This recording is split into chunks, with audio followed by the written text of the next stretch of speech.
नमस्कार, फॉलोअप के इस लाइव में आपका स्वागत है। इस वक्त की जो सबसे बड़ी खबर है और जिस खबर को लेकर के ना केवल झारखंड मुक्ति मोर्चा में और बल्कि पूरे राज्य भर में एक उत्सुकता बनी हुई थी कि अब हेमंत सोरेन कैबिनेट में जो है दूसरा अगला नाम कौन शामिल होने जा रहा है। आपको मालूम है कि अप्रैल महीने में जगन्नाथ महतो जो कि अब दिवंगत हो चुके हैं, उनका निधन हुआ 6 अप्रैल को, और उसके बाद से शिक्षा मंत्री उनका जो मंत्रालय था वो खाली था और एक कयास लगाया जा रहा था कि जिस तरीके से हफीजुल हसन को मंत्री बनाया गया था चुनाव से पहले ही, उसी तरीके से जगन्नाथ महतो के परिवार में से किसी को मंत्री बनाया जाएगा। और ये चीज़ें जो है हाल के दिनों में जिस तरीके से स्वर्गीय जगन्नाथ महतो की पत्नी बेबी देवी और उनके बेटे अखिलेश जो लगातार शिबू सोरेन से भी गए थे मिलने, उसके पहले मुख्यमंत्री हेमंत सोरेन से भी मुलाकात हुई थी, तो यह कयास लगाया जा रहा था कि अब जो है बेबी देवी या फिर अखिलेश महतो का जो है मंत्री बनने का रास्ता साफ हो गया है। लेकिन अभी जो खबरें निकल करके आई है उसमें ये स्पष्ट हो गया है कि अखिलेश नहीं बल्कि जगन्नाथ दा की पत्नी बेबी देवी जो है वो मंत्री बनेंगी। पांडे जी, और क्या खबर है, किस दिन शपथ ग्रहण समारोह होना है? 3 तारीख को होना है, लेकिन अभी तक आधिकारिक जो सूचना राजभवन से जाता है कैंडिडेट को कि आपका शपथ ग्रहण है, वो नहीं गया। लेकिन ये 100% फाइनल है कि 3 को, क्योंकि गुरुजी से जब आखिरी मुलाकात हुआ था पूरे परिवार का, उसमें राजू तो खुद नहीं गए थे, लेकिन उनके भतीजे दिवाकर और उनकी माँ गई थी। तो उस समय गुरुजी ने पहले तो घर का हालचाल पूछा कि क्या है, कैसे खाना पीना चल रहा है, क्या ठीक है तबीयत। फिर उसके बाद उन्होंने कहा कि क्या हुआ तुम्हारा मंत्री पद का, तो वो बताई कि हेमंत जी ने कहा है कि अभी कुछ दिन वक्त लगेगा। तो नहीं वक्त का ही लगेगा, सो हम बात कर लेंगे। सो क्या ऐसी है, साइन करती हो ना, ऐसे उन्होंने अपना शब्दों में कहा। तो इन्होंने कहा कि हाँ साइन करते और जानते भी। तो ये माना जा रहा है कि उनको शिक्षा विभाग ही दिया जाएगा, क्योंकि जगन्नाथ दा का जब तबीयत ख़राब था तो भी उनके पुत्र ही उनके विभाग का अधिकतर काम देखते थे या उनके भतीजे। तो उसमें उनको एक तरीके से कह ले एक्सपीरियंस है थोड़ा बहुत, तो इसीलिए इनको शपथ ग्रहण 3 तारीख को होगा। एक जो खबर सबसे पहले जैसे ही निधन हुआ जगन्नाथ महतो का, उसके बाद आया कि अखिलेश महतो जो कि राजू के नाम से लोकप्रिय हैं अपने इलाके में, तो उनके बारे में हुआ कि वो चुनाव लड़ेंगे। और फिर बाद में खबर आई कि उनकी उम्र अभी नहीं हो रही है कि वो विधानसभा का चुनाव लड़ सकें। तो ये जो बेबी देवी का जो शपथ ग्रहण होने जा रहा है, खबरें ये निकल करके आई कि वो पढ़ी लिखी हुई नहीं हैं, जैसा कि आप खुद बोल रहे हैं कि गुरुजी ने भी पूछा आखिरी जो मुलाकात हुई है उसमें कि भाई आप साइन वाइन कर लेते हैं कि नहीं कर लेते हैं। तो ये इनका शपथ ग्रहण क्या राजू के उम्र पूरा नहीं हो पाने की वजह से हो रहा है या फिर और कोई वजह है? नहीं, वो चूँकि राजू का 25 वर्ष पूरा नहीं हुआ है, तो 25 वर्ष की एक बाध्यता है कि आपको विधायक बनने के लिए चाहिए। वो तो दावा करते हैं मीडिया में, कई बार खबरें ये छपी कि भाई उनका उम्र नहीं हुआ है, फिर हुआ कि नहीं उम्र पूरा हो गया। नहीं, वो एक्चुअली इसलिए हुआ क्योंकि उनका सर्टिफिकेट एज में उम्र नहीं पूरा हुआ है। तो कोशिश अपनी तरफ से कई बार होता है लोगों को कि जो ओरिजिनल मेरा डेट ऑफ बर्थ है उसी को मान्य किया जाए, लेकिन वो कई प्रक्रियाएं हैं, आधार है, 10th 12th ग्रेजुएशन, ये सब में सुधारने में वो संभव नहीं हो पाया। तो उतना देर तो पार्टी वेट नहीं करती, तो लिहाजा इसलिए उनकी पत्नी को ही दिया गया। पत्नी को देने से दूसरा एक बात ये आ रहा है कि जैसे इतना लेट क्यों हुआ, जबकि ये एकदम क्लियर था कि मधुपुर पार्ट 2 होगा। तो ये इसलिए क्लियर हुआ क्योंकि जगन्नाथ दा की अगर वाइफ मंत्री बनती हैं तो उनका विरोध ना तो मथुरा महतो कर पाएंगे ना सविता महतो कर पाएंगी। ठीक है, उनके प्रति लोगों का एक मतलब जुड़ाव है और एक उम्र भी है। लेकिन वहीं पे अगर राजू बनता तो राजू की उम्र कम है, अनुभव नहीं है राजनीति का, उम्र जो कम उम्र का होने का अपनी जो मेरिट्स और डिमेरिट्स है वो दोनों है। राजनीति का अनुभव तो हाफिजुल हसन को भी नहीं था, आज मंत्री है ना। लेकिन मधुपुर पार्ट 2 कहने का मतलब ये है कि हेमंत सोरेन की कैबिनेट में जगन्नाथ महतो दूसरे मंत्री हैं जिनका निधन हो गया।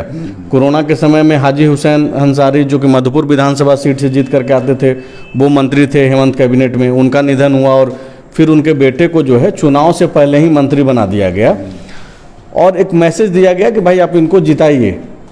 उसी तरीके से क्या इनको ही बना दिया गया है कि एक इसके अलावे जो एक महतो जाति के भीतर में जिस तरीके से रोष है मुख्यमंत्री हेमंत सोरेन की सरकार के प्रति, उसको भी पाटने की एक कोशिश दोनों है। काम कर सकता है एक साथ और करेगा ही।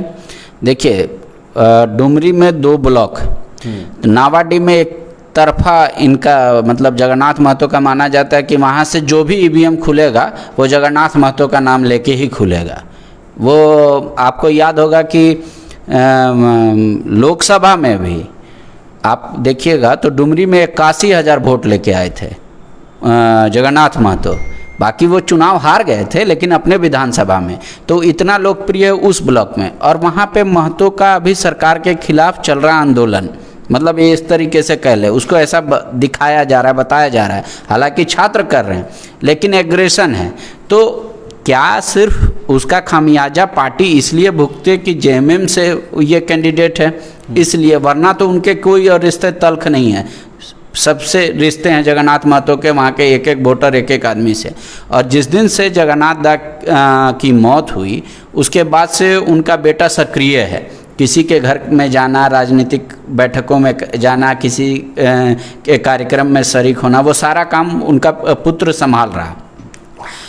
अब जैसे ही सरकार को ये समझ में आ गया कि अब तो चुनाव का घोषणा होना है, 3 महीना लगभग हो गया था इस घटना के बाद, तो वहाँ पे अगर इनको पहले से अगर मंत्री बनाकर उतारा जाए तो लोगों के पास एकदम संशय नहीं रहेगा। बाकी के 1 महीने 4 साल बचे हैं सरकार के, तो लोग विधायक चुनेंगे कि मंत्री, इसी पर वोटिंग हो जाएगी। जैसे मधुपुर में हुआ था। मधुपुर में जैसे हुआ था, मधुपुर का भी गणित यही था। मधुपुर में पार्टी जेएमएम ये जान रही थी कि अगर हफीजुल जी को मंत्री नहीं बनाया जाएगा तो राह आसान नहीं होगा, वहाँ चुनाव जितना मुश्किल होगा। और यहाँ पे अब जिस तरीके से रामगढ़ उपचुनाव से भी आप देखिए या उस समय से भी बीजेपी और आसू इंटैक्ट होकर लड़ रहा है, तो आसू के जो उम्मीदवार हैं उनके प्रति सिंपैथी गया क्योंकि एंटी इनकम्बेंसी था। लेकिन अब ये जब मंत्री पद मिल जाएगा उसके बाद से क्या होगा कि एक बड़ा हिस्सा वोट जो है वह स्वतः फिर से वापस जेएमएम की ही तरफ देखेगा, क्योंकि उनको पता है कि अगर हमारे क्षेत्र से कोई मंत्री रहेगा तो वो ज़्यादा विकास कर सकता है एक विधायक के बनिस्पत। और ये एक मैसेज भी जाएगा कि देखिए जिस तरीके से लोबिन हेम्ब्रम जो पार्टी के संस्थापक सदस्यों में से हैं, उन्होंने साफ तौर पे कह दिया कि देखिए आज नहीं बात कल उठेगी ही कि भाई मधुपुर में आप क्यों दे दिए, वहाँ मुस्लिम था इसलिए आप पहले मंत्री बना दिए और यहाँ हिंदू है तो नहीं बनाए।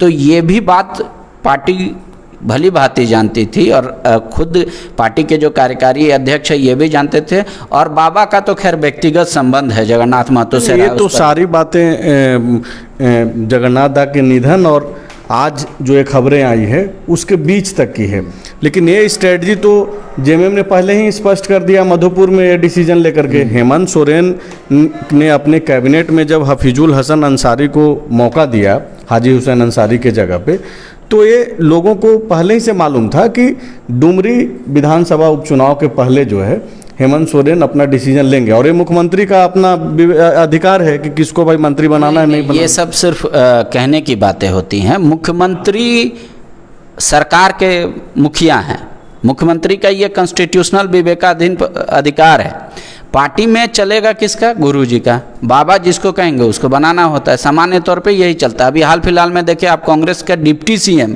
का घोषणा किसके लेटर पैड पे हुआ, केसी वेणुगोपाल पे, जिसको लेकर विपक्ष ने सवाल भी उठाया कि भाई छत्तीसगढ़ के डिप्टी सीएम का घोषणा तो सीएम करेंगे, तो पर वो मान लीजिए कि सामान्य तौर पे पार्टी ही तय करती है।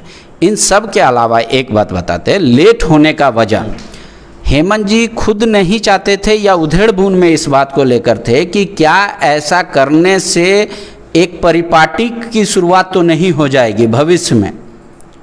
एक हमने मजबूरी में किया, जगन्नाथ दा का सीट बिना चुनाव मतलब मंत्री बनाए भी जीता जा सकता था, ये सोच रहे हैं।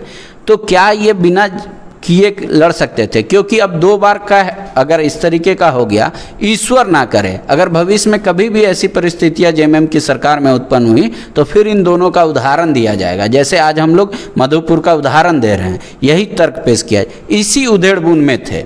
लेकिन जब गुरुजी से जगन्नाथ दा की वाइफ मिली तो ये उधेड़-बुन क्लियर हो गया, गुरुजी ने जो करना था कह दिया। लेकिन इन सब के बीच आपको एक बात बताएं, ये राह तो आसान हुआ ही और एक मैसेज भी गया जो समुदाय उनसे जुड़ा है या महतो वोटर कि भाई पार्टी उतना ही सिंपैथी रखती है जितना दूसरे लोगों से रखती है। तो ये एक बड़ा मुद्दा है और अब एक माना जा सकता है कि राह कठिन हो गई एनडीए की वहाँ पर। तो कुल मिलाकर के इस वक्त जो बड़ी खबर है वो यही है कि बेबी देवी 3 जुलाई को शपथ लेंगी, राजभवन में हेमंत सोरेन की मंत्रिमंडल में शामिल होंगी। हेमंत सोरेन के इस फैसले से 2 चीज़ें स्पष्ट दिख रही है। एक तो ये कि ये जो आने वाला चुनाव है डुमरी विधानसभा का, उसमें अब एनडीए के लिए जो मुश्किलें हैं और बढ़ेंगी। दूसरी जो चीज़ें दिख रही है वो ये है कि पूरे राज्य भर में जिस तरीके से महतो बिरादरी में खास करके जो युवा लड़के हैं जो आंदोलनरत हैं, वो उनके मन में भी एक मैसेज जाएगा और पूरे इस बिरादरी में मैसेज जाएगा इस डिसीजन से कि हेमंत सोरेन ने जो है एक अच्छा निर्णय लिया है। तो फिलहाल इस लाइव में इतना ही।